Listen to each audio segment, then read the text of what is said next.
YouTube చూసిన ప్రేక్షకులకంతా కూడా శుభోదయం. ఈరోజు ఎప్పట్లాగే నేను పార్కుకి వచ్చి కూర్చొని ఉన్నాను. మీ జమునా టీచర్ని.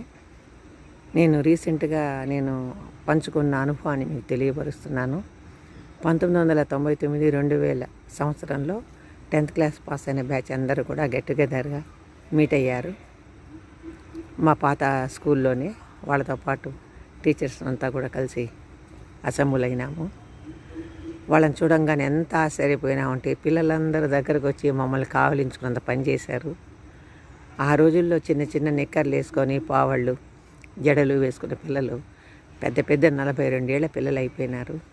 అంటే 25 సంవత్సరాల కింద 10th పాస్ అయిన పిల్లలు కాబట్టి చాలా 40 ఏళ్ల పిల్లలు అయిపోయినారు, సెటిల్ అయిపోయినారు. వాళ్ళందరూ ఆప్యాయంగా మమ్మల్ని దగ్గర తీసుకుంటే, టీచర్ నేను పలానా అమ్మాయిని కదా, పలానా అబ్బాయిని కదా, మీరు మమ్మల్ని ఇలా చూసేవాళ్ళు కదా, ఇలా నేను ఏడిపించేవాడిని కదా క్లాసుల్లో అంటూ చెప్తూ ఉంటే నిజంగా తెలియని ఆనందం కలిగింది. ఆ పిల్లలందరూ ఒక దగ్గర చేరి వాళ్ళ అనుభూతులన్నీ కూడా చక్కగా అందరి ముందు పంచుకున్నారు.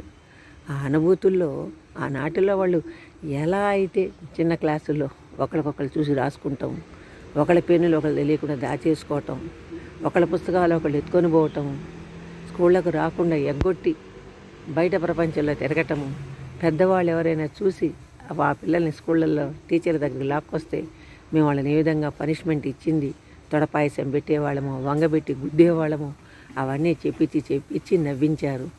మాకైతే భలే ఆనందం కలిగింది. అవన్నీ కూడా వాళ్ళ మనసులో బాగా నాటుకొని ఉన్నాయి. కానీ నాటుకున్న అదన్నీ కూడా కోపాలతో లేవు, అవన్నీ కూడా తెలియనటువంటి మధుర భావాలతోనే వాళ్ళు తెలియపరిచారు.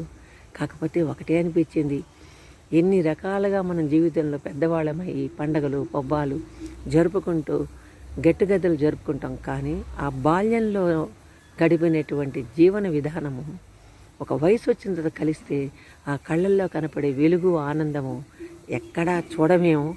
ఆ పిల్లలు నిజంగా గెట్ టుగెదర్లో కూర్చొని ఒకళ్ళ ప్లేట్లు ఒకళ్ళల్లో తీసుకొని వాళ్ళు తీసుకున్నటువంటి పదార్థాలు ఆ స్పూన్లతో ఆ స్నేహితుల నోళ్లల్లో పెడుతుంటే నాకైతే నిజంగా ఎంత సంతోషం వేసిందంటే, ప్రతి వ్యక్తి జీవితంలో ఆనందం అనేది ఒకటి ఉంటుంది. ఆనందాన్ని కొలవడానికి ఎటువంటి మెజర్మెంట్ అనేది లేదు. కానీ నాకైతే అనిపించేసింది ఎంత తృప్తిగా ఉన్నారో వాళ్ళు ఒకళ్ళకొకళ్ళు ఆ స్పూన్తో తినిపించుకుంటూ. అదే కానీ మామూలు ప్రపంచంలో జరిగితే ఎన్నో రకాలైన బురద జల్లుతారు. కానీ ఆ వయసు చిన్న వయసు నాటి వాళ్ళు పెద్ద అయిన తర్వాత కలిసిమెలిసి ఉంది వాళ్ళ కుటుంబ విషయాలు మాట్లాడుకుంటూ ఆనాడు ఒకరికొకళ్ళు ఎలా సహాయపడింది, ఎలా అల్లరి చేసింది, టీచర్లతో ఎలా గొడవపడింది, గలబాలు చేసింది మాకు చెప్తూ